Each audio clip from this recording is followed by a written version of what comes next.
ஆளுநரின் அதிகார போக்கிற்கு குட்டு வச்சிருக்கக்கூடிய உச்சநீதிமன்றம் மீண்டும் செந்தில் பாலாஜி அண்ணன் அமைச்சராகிறாருன்னு குதூகலத்தில் திமுக காரங்க இலாக்கா இல்லாத அமைச்சர் இருக்கு ஆனால் இல்லை அப்படிங்கிற மாதிரி எதுக்குப்பா இந்த அமைச்சரவை அப்படின்னு சொல்லிட்டு ஒரு கேள்வி ஒரு பக்கம்.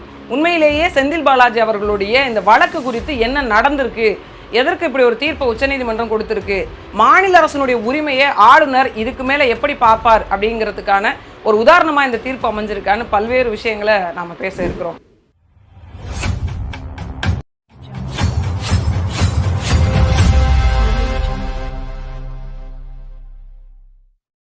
உலகமெல்லாம் பரவி வாழக்கூடிய அனைத்து தமிழ் நெஞ்சங்களுக்கும் அன்பு வணக்கம். மரியாதைக்குரிய அமைச்சர் செந்தில் பாலாஜி அவர்கள், அதுவும் குறிப்பாக இலாக்கா இல்லாத அமைச்சர் செந்தில் பாலாஜி அவர்கள் ஊழல் வழக்கில், அதாவது பண மோசடி வழக்கில் கைது செய்யப்பட்டு புழல் சிறையில் இருக்கக்கூடிய இந்த காலகட்டத்தில் கூட டெய்லி ட்ரெண்டிங்கு அண்ணன் தான். ஏதாவது ஒரு வகையில் அவருடைய பேச்சு சொல்லாடல்னு பரவலாக பேசப்பட்டுட்டே இருக்கும். ஏன்னா திமுகவினுடைய அமைச்சரவையை ஆட்டம் காணுகிற அளவிற்கான ஒரு மிகப்பெரிய ஒரு மோசடி நடந்த பிறகு அவர் சிறைப்படுத்தப்பட்டார். உடல்நிலை சரியில்லாமல் போணுச்சு. அப்போ திரும்ப அவர் மீண்டும் சிறைப்படுத்தப்பட்டார். இப்படி பல்வேறு நிலைகளில் அவருடைய வழக்குகள் தொடர்ந்து நடந்து கொண்டே இருந்தது. பேசு பொருளாக மக்கள் மத்தியில் பேசப்பட்டு கொண்டே இருந்தது. இதை தொடர்ந்து என்ன பண்ணுறாங்க, ஆளுநர் ஒரு மிகப்பெரிய ஒரு அதிகார வரம்பை கையில் எடுத்துக்கொள்கிறார். என்னென்னா அவருடைய அதிகாரம் ஒரு மாநில அரசில் என்ன இருக்குது அப்படின்னே தெரியாத அளவிற்கு மாநில அரசினுடைய உரிமையை பறிக்கின்ற விதமாக பல்வேறு நடவடிக்கைகளில் பாரதிய ஜனதா கட்சியினால் நியமிக்கப்பட்ட மரியாதைக்குரிய ஆளுநர் RN ரவி அவர்கள் தொடர்ந்து நடந்து கொண்டே இருந்தார். அது திமுகவுக்கு எதிரான சொல்லாடல்கள் வரை போய்கொண்டே இருந்தது. ஒரு பக்கம் எல்லாரும் ஒரு மாதிரி என்ன பார்த்தாங்க அப்படின்னா, ஏன் இந்த ஆளுநர் இந்த மாதிரி நடந்துக்கிறார் அப்படின்ற மாதிரியான ஒரு போக்கு இருந்துச்சு. ஆனால் உண்மையிலேயே அரசியலமைப்பு சார்புடைய எல்லா நம்ம ஆய்வுகளை மேற்கொண்ட பிறகு ஒரு ஆளுநருடைய அதிகாரம் மாநில அளவில் என்ன இருக்குது அப்படின்னு பார்க்கும்பொழுது ஒரு அமைச்சரை நீக்குகின்ற, தகுதி நீக்கம் செய்கின்ற அதிகாரம் ஆளுநருக்கு இருக்கா? ஏன்னா பதவி பிரமாணம் செய்து வைக்கக்கூடிய அதிகாரம் ஆளுநர் அவர்களுக்கு இருக்கு. ஆனால் குறிப்பிட்டு இந்த தகுதி நீக்கம் செய்யக்கூடிய அதிகாரம் இவருக்கு இருக்கா அப்படின்னு கேள்விகள் எழும்புச்சு. ஆளுநர் என்ன பண்ணிட்டாரு, இலாக்கா இல்லாத அமைச்சராக செந்தில் பாலாஜி அவர்கள் தொடரக்கூடாது, அதனால அவரை நான் தகுதி நீக்கம் செய்கிறேன் அப்படின்னு காலையில் ஒரு அறிக்கை வெளியிடுறாரு. அன்றைக்கே மாலை இல்லை நான் அதை திரும்ப பெற்றுக்கொள்கிறேன், ஏன்னா அப்போதான் கூட்டு வச்சு எல்லாரையும் கேட்டிருப்பாங்க போல இருக்கு வழக்கறிஞர்கள் எல்லாம், இது மாதிரி செய்ய முடியுமா, எனக்கு அந்த அதிகாரம் இருக்கா இல்லையான்னு. கொடுமையை பாருங்க, அந்த அதிகாரம் இருக்கா இல்லையான்னு தெரியாத ஒருத்தர் தான் ஆளுநராக தமிழ்நாடு கொண்டிருக்கு. அவர் அதுக்கு பிறகு அதை திரும்ப பெறார். இது திமுகவில் ஒரு பெரிய சர்ச்சையை ஏற்படுத்துது. இதை தொடர்ந்து ஒரு பக்கம் தமிழ்நாட்டினுடைய முதலமைச்சர் மரியாதைக்குரிய ஸ்டாலின் அவர்கள் விடாப்பிடியாக நிற்கிறார், இலாக்கா இல்லாத அமைச்சராக செந்தில் பாலாஜி அவர்கள் தொடர்வார் அப்படின்னு. இவர் ஒரு பக்கம், ஆளுநர் ஒரு பக்கம், அப்படி தொடரவே முடியாது, வழக்கு இருக்கு, அவர் தண்டனை பெற்று சிறையில் இருக்கிறார், அதனால அவர் தொடரவே முடியாது அப்படின்னு அவர் ஒரு பக்கம்.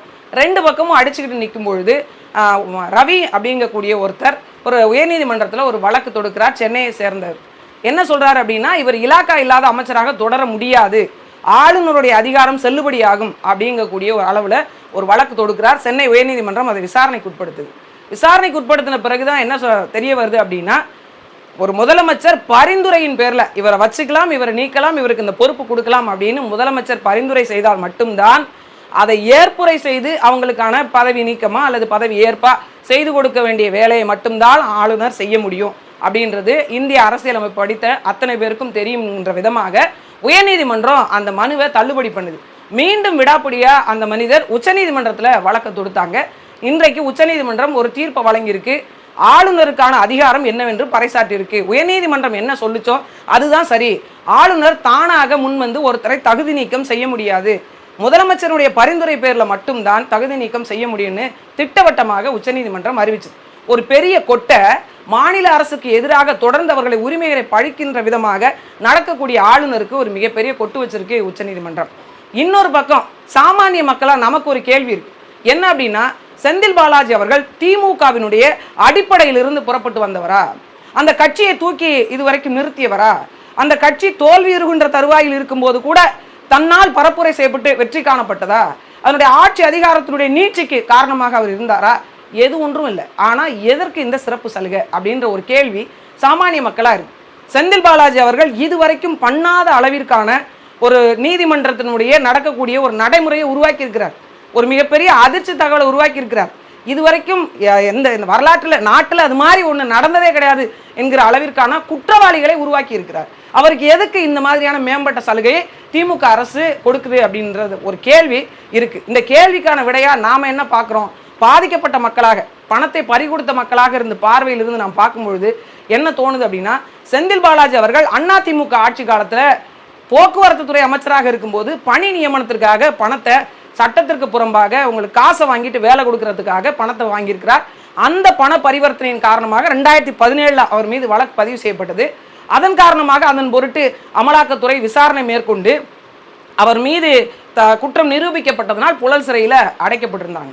இந்த காலகட்டத்தில் இவர் திமுகவுக்கு கட்சி மாறி இந்த துறையில் வந்து 2 துறையை பார்க்குறார். மதுபானத்துறையும் இன்னொன்று மின்சாரத்துறை, 2 துறையை திமுகவினுடைய ஆட்சி அதிகாரத்தில் பார்க்குறார்.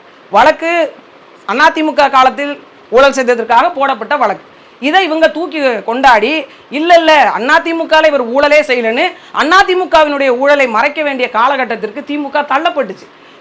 மீண்டும் கூட பிறகு கூட இவருடைய வழக்க ஒரு பக்கம் நடந்து கொண்டிருக்கிற தருவாயில இவர் அமைச்சராக தொடர மாட்டார், வேறொருவர் அந்த அமைச்சரவையில் இடம்பெறுவாங்க அப்படின்ற அறிக்கையை திமுக ஏன் தைரியமா வெளியிடல? ஏன்னா ஒட்டுமொத்த குட்டையும் மரியாதைக்குரிய அண்ணன் செந்தில் பாலாஜி அவர்கள் வெளிப்படுத்திடுவாரோன்ற பயம் திமுகவுக்கு இருக்கு. இலாக்கா இல்லாத அமைச்சராக அவர் தொடர்வார் அப்படின்னா ஒண்ணுமே இல்லாத எம்டி, இலாக்கா இல்லாத அமைச்சர்னா எம்டி அமைச்சர். எம்டிக்கு எதுக்குங்க அமைச்சர்? அதுக்கு எதற்கு தேவையில்லாத ஒரு துறைக்கான ஒரு அமைச்சராக இவர் செயல்படுவார் அப்படின்னா இது என்னவான மனநிலை, இது எப்படிப்பட்ட போக்கு அப்படின்னா ஒட்டுமொத்தமாக திமுக தரப்பில் இவர் நிறைய பணத்தை சம்பாதிச்சு கொடுத்திருக்கிறார். ஏற்கனவே ஒரு தனியார் அமைப்பு மின்சாரத்துறையில் ஏற்பட்ட ஊழலுக்கான ஆவணங்களை எல்லாம் கொடுத்த பிறகும் கூட அதற்கான வழக்கு நடவடிக்கையே லஞ்ச ஒழிப்புத்துறை இதுவரைக்கும் மேற்கொள்ளப்படவே இல்லை. அதற்கான காரணகர்த்தாக்கள்லாம் வெளியிடப்பட்டால் செந்தில் பாலாஜி வாய் திறந்தால் உண்மையை சொல்லிவிடுவாரோ என்ற பயத்தில் அவர் அந்த பொறுப்பிலே இருக்கிறார். அந்த மரியாதைக்குரிய இடத்திலே அவரை வச்சிருக்க வேண்டிய கட்டாய சூழ்நிலை திமுகவுக்கு இருக்கு அப்படின்றத யதார்த்தத்தை காட்டி. ஏன் இவங்க சொல்லிட்டு கடந்து போலாமே? எத்தனையோ மூத்த அமைச்சர்கள் லஞ்ச ஊழல் வழக்கில் அவங்க கைது செய்யப்பட்ட போது அவங்களுடைய அமைச்சரவை வேறொருவருக்கு புதிதாக ஒருவருக்கு மாற்றம் செய்யப்பட்டிருக்கு. ஆனால் செந்தில் பாலாஜிக்கு மட்டும் விடாப்பிடியாக ஐயா ஸ்டாலின் அவர்கள் நிற்கிறார் என்றால் மிகப்பெரிய ஒரு கொள்ளை கும்பலுக்கான ஒரு சதி திட்டத்திற்கான விஷயத்தை செந்தில் பாலாஜி அவர்கள் வைத்திருக்கிறார். அல்லது இவர்களால் கொள்ளையடிக்கப்பட்ட பணம் எங்க இருக்குன்னு அவருக்கு தான் தெரிஞ்சிருக்கும் அப்படிங்கிற ஒரு பெரிய சந்தேகத்தை தான் இந்த விடாப்பிடியா இருக்கக்கூடிய ஒரு விஷயம் நமக்கு எழுப்புது. அதோடு மட்டுமல்லாத அண்ணன் செந்தில் பாலாஜி அவர்களை இந்த வழக்கில் 900 பேர் அந்த குற்றம் சாட்டப்பட்டவராக குற்றப்பத்திரிகையில் சேர்க்கப்பட்டிருக்கு. இப்போ இதுக்கான விசாரணை எப்படி நடக்கணும்னு தெரியுங்களா? பெரிய நீதிமன்ற அரங்கம் ஒன்று தனியாக அமைக்கணுமா? நீதிபதி ஒரே நேரத்தில் அந்த 900 குற்றம் சாட்டப்பட்டவர்களையும் ஒரே இடத்துல சந்திக்கணும் அப்படின்னா தனியாக ஒரு நீதிமன்றமே கட்டணும். அவ்வளவு பெரிய ஊழல் நடந்திருக்கு. அந்த ஊழலைத்தான் நியாயப்படுத்த துடிக்குது திராவிட முன்னேற்ற கழகம். இதில் விசாரணை நடத்தி அந்த 900 பேருக்கும் கொடுமை பாருங்க. எல்லாருக்கும் குற்றப்பத்திரிக்கை கொடுத்துருக்காங்க இல்லையா, அந்த பிரிண்ட் கொடுத்துருக்காங்களே, அந்த குற்றப்பத்திரிக்கையை ஒவ்வொரு குற்றம் சாட்டப்பட்டவருக்கும் கொடுக்கணும், 900 பேருக்கும் கொடுக்கணும். அது 1000க்கும் மேற்பட்ட பக்கங்களை கொண்ட ஒரு குற்றப்பத்திரிக்கை. ஒவ்வொருத்தருக்கும் போய் ஜெராக்ஸ் எடுத்து கொடுக்கணும் அப்படின்னா எவ்வளவு செலவாகும்னு பார்த்துக்கணும். ஒரே அரங்கத்தில் வைக்கணும். அவங்களுக்கு அந்த குற்றத்தின் மீதான விசாரணை நடத்தப்படணும். இவங்க எல்லாருக்கும் அந்த 900 பேருக்கும் ஒவ்வொருத்தருக்கும் நீங்கள் உங்கள் மீது இந்த குற்றம் சாட்டப்பட்டிருக்கு அப்படின்னு நீதிபதி அவர்கள் படித்து காண்பிக்கணும். இது எவ்வளோ பெரிய நீட்சியாக மாறும் பார்த்துக்கணும். அது மட்டும் இல்லாமல் அண்ணன் செந்தில் பாலாஜி ஒருத்தரை விசாரிக்கவே 14 முறை நீதிமன்ற காவலை நீட்டிப்பு கொடுத்துருக்காங்க. வருகின்ற 11ஆம் தேதி வரைக்கும் அவருக்கான நீதிமன்ற காவலை நீட்டிச்சு வச்சுருக்காங்க அந்த ஒருத்தரை விசாரிக்கவே. ஏன்னா இப்போ ஒவ்வொரு முறையும் அமலாக்கத்துறையினரால் கைது செய்யப்பட்ட பிறகு நீதிமன்ற காவலில் எடுத்து அவருக்கான விசாரணை காணொலி காட்சி மூலமாக நடந்துகிட்டு இருந்தது. இந்த ஒருத்தருக்கான விசாரணையே 14 முறை நீட்டிச்சு தேதி வாங்கியிருக்காங்க அப்படின்னா இந்த 900 பேருக்கான விசாரணைக்கு என்ன செய்யறது அப்படின்றத நீதிபதிகளே குழம்பி போயிருக்காங்களோன்ற நினப்பு தான் நமக்கெல்லாம் வருது. வாசாத்தி சம்பவம் 1996 நடந்த போது 250 பேர் குற்றம் சாட்டப்பட்டவராக இருந்தாங்க. அதற்கான தீர்ப்பு வழங்குவதற்கு 15 ஆண்டு காலம் ஆச்சு. ஏன்னா ஒவ்வொருத்தரையும் விசாரிச்சு நிற்க வச்சு பேசி விசாரணை நடத்தி திரும்ப சாட்சியங்களை அழைச்சி சாட்சியங்களை பேசி அதற்கு பிறகு நீதி வழங்குவதற்கு. ஆனால் இவங்களுடைய விசாரணையில் 900 பேர், இந்த 900 பேரை குற்றவாளியாக்கி இருக்கிறார் மரியாதைக்குரிய அண்ணன் செந்தில் பாலாஜி. அவரை அமைச்சராக நாங்கள் நகர்த்த விடமாட்டோம், அமைச்சரவையிலிருந்து நாங்கள் நகர விடமாட்டோம்னு விடாப்பிடியா நிற்குது திமுக. திருடர்களுக்கு துணை போவதற்கான காரணம் என்ன? திமுக பதில் சொல்லணும் இதுக்கு ஒட்டுமொத்த மக்களுக்கும். இந்த மாதிரியான ஒரு நீதி விசாரணை நடந்து இதற்கான நீதி கிடைக்கணும் அப்படின்னா 50 வருஷ காலம் காத்திருக்கணும். அப்போ தான் உண்மையிலேயே இந்த வழக்கினுடைய விசாரணை முடிவுக்கு வந்து அதுக்கான உச்சகட்டமான நீதி வழங்குறதுக்கான ஒரு வாய்ப்பே கிடைக்கும். அப்போ ஒட்டுமொத்தமாக இந்த செந்தில் பாலாஜி அவர்களுடைய வழக்கு இது இப்படியே தொடரணும், அவருக்கும் பிரச்சனை வந்துடக்கூடாது, நம்ம கட்சிக்கும் பிரச்சனை வந்துடக்கூடாது, ஆட்சிக்கும் பிரச்சனை வந்துடக்கூடாது அப்படிங்கிறதுல திராவிட முன்னேற்ற கழகம் இப்படி ஒரு விடாப்பிடியான நிலைமையை கையில் எடுத்து இதில் ஒட்டுமொத்தமாக மக்கள் பார்க்க வேண்டியது இந்த அரசியல் சூழலை ஆழ உற்று நோக்குங்க. இது எப்படிப்பட்ட போக்கு அப்படிங்கிறத நாம் பார்க்க வேண்டிய ஒரு கட்டாய சூழ்நிலையில் இருக்கிறோம்.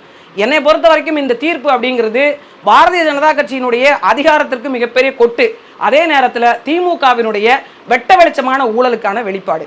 நன்றி.